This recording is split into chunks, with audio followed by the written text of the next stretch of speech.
In this video, I'm gonna teach you how to turn on PlayStation 4 with phone. It's a very easy process, so make sure to follow along. In this video, I'm gonna teach you how to use your Android smartphone or your iOS smartphone to power on your PlayStation 4. You are able to do this, however, there is a very big warning that I need to make before I give you the general steps. This will only work if your PlayStation 4 is in rest mode.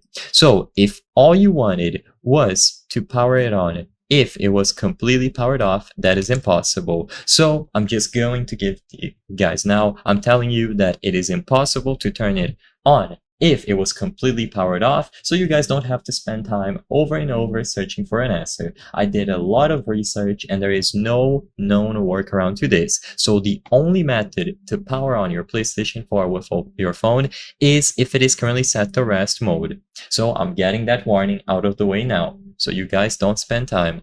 With that in mind, if that's okay and you would like to still follow this guide to power on your PlayStation 4, then you will need to use the PlayStation Remote Play app. For this method, you need to use the Remote Play application available for iOS or Android devices. You cannot do it through the standard PlayStation app.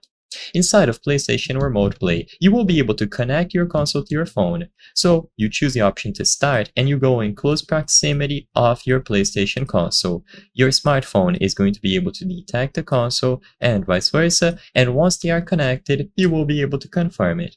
Now with this done, you choose the start option, and with the console powered on for the setup, your stream is going to be reflected on your phone. You can use the touch controls here to navigate through the menus, you can even play games and so on.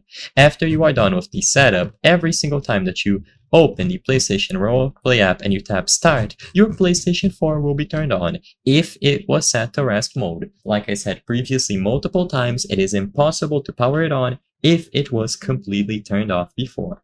I hope I was able to help you on how to turn on PlayStation 4 with phone. If this video helped you, please be sure to leave a like and subscribe for more very easy tips. Thank you for watching.